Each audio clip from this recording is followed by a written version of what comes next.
صبح بھی اس طرح اس کی حالت ہونے لگی تو اس نے سوچا مجھے گھر چلے جانا چاہیے، یہ نہ ہو کہ میرا تماشا ہی بن جائے۔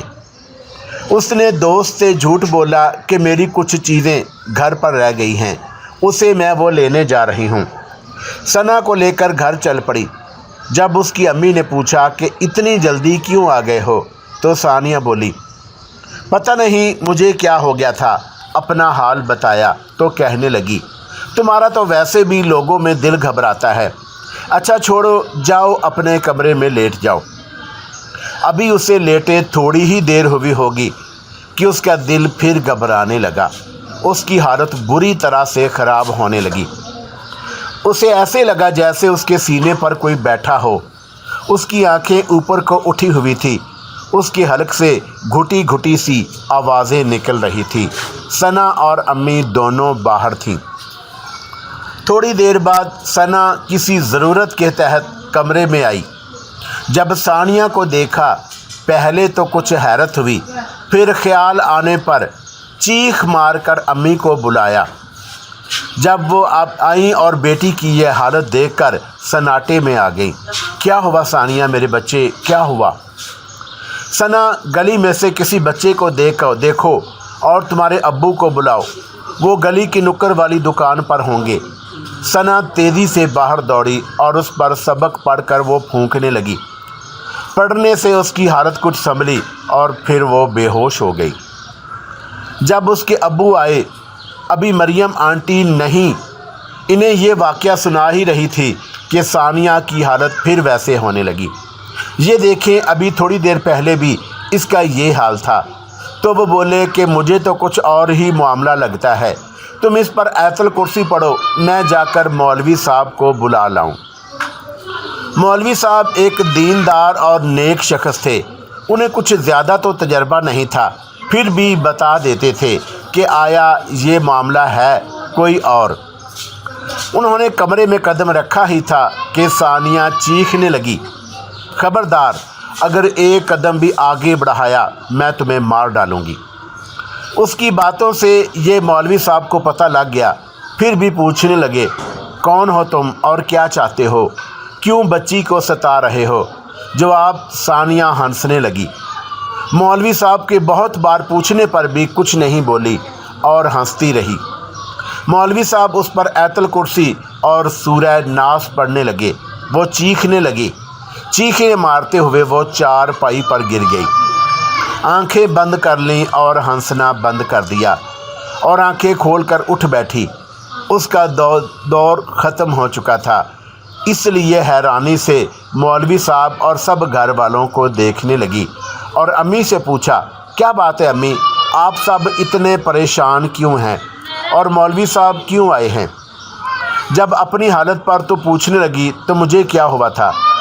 کچھ نہیں بیٹا، وہ تمہارے سر میں درد تھا اس لیے بے ہوش ہو گئی تھی، تو مولوی صاحب کو بلایا کہ تمہیں دم وغیرہ کر دیں۔ امی آپ جھوٹ بول رہی ہیں، خدا کے لیے مجھے سچ بتائیں۔ مولوی صاحب نے سب بتا دیا اور بولے تم پریشان نہ ہو، سب ٹھیک ہو جائے گا۔ بٹ صاحب ساتھ والے گاؤں میں جو عامر صاحب رہتے ہیں، نور محمد، تم ایسا کرو آج ہی جاؤ اور اسے ساتھ لے آؤ تاکہ یہ معاملہ جلدی نمٹ جائے۔ وہ اسی وقت گھر سے نکلے۔ دوسرے گاؤں میں جانے کے لیے تانگے پر 25 یا 30 منٹ لگتے تھے، اس لیے جب وہاں پہنچے اور پیر صاحب کے ایک آدمی سے ملے اور وہ کہنے لگا کہ پیر صاحب تو شہر گئے ہیں اپنے کسی عزیز کے ہاں، ان کے بیٹے کے ساتھ بھی کچھ ایسا مسئلہ تھا، اس لیے وہ 2 دن بعد آئیں گے۔ آپ ایسے کرو کہ پرسوں شام کو آ جانا۔ تو وہ پریشان سے گھر آ گئے اور ثانیہ کی امی سے بولے کہ 2-3 دن صبر کرنا پڑے گا۔ تم ایسا کرو ثانیہ کو پانی دم کر کے پلاؤ تاکہ اسے اتنے دورے نہ پڑیں۔ رات دیر تک وہ ثانیہ پر سبق پڑھ کر پھونکتی رہیں۔ رات کے 11:15 کا ٹائم تھا۔ انہیں پیاس محسوس ہوئی۔ وہ اٹھ کر پانی پینے باہر نکلے۔